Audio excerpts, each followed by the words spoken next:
Anyang mga kagargar, good morning, happy Monday.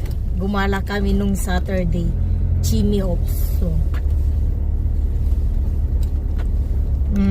di mo na mauulit na mag-overnight pag mga ganong outing. Ang pangit pala. Bukod sa pangit yung narentahan naming room, ang dumi-dumi na ano, parang naano ka din sa kasama mo kasi alam niyang overnight kayo, so 1-2 sawa siyang laklak. Yung napala niya parang ingot, kaya parang may kasama kang eng. Ano man yung ano ba, pag wala ka sa tansya sa pag-iinom, nawawala ka din sa tansya ng takbo ng isip mo, parang nagiging baliw ka na rin. Kaya sa mga mangiinom dyan, control lang, yung parang alam mo yung ginagawa mo pero malakas yung loob mo na gam.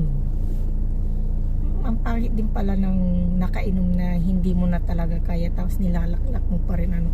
Tapos yung lakad mo parang ang sarap sipain. Maingod-ngod, buti na lang nangod-ngod sa ano, sa buhangin.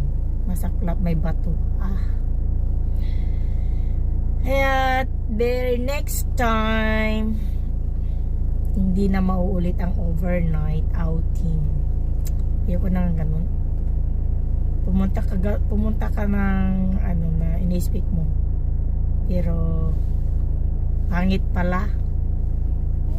Ayoko nang mag-overnight ng ganun. Mas maganda yung balikan na lang, at least okay na, makapag-rest ka talaga sa bahay mo. Ang pangit na mag-rent ng room. Yung bukod pa sa ano, yung mabaho pa, ay naku ba, maiikumpara mo talaga ang kalinisan sa Pinas. Kahit saan ka pumunta sa Pinas, pag nag-rent ka ng room, talagang ang linis. Kasi ang dami ko nang napag part-time joban ng mga ano, rent room. Ang linis talaga.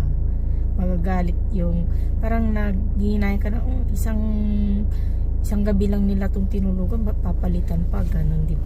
Pero talaga lahat palit mula bedsheet hanggang sa kaila-ilaliman, tapos hanggang dun sa cover ng pillow, talagang malinis. Pero dito sama lang, pag wala kang nakitang dumi, huwag mong palitan.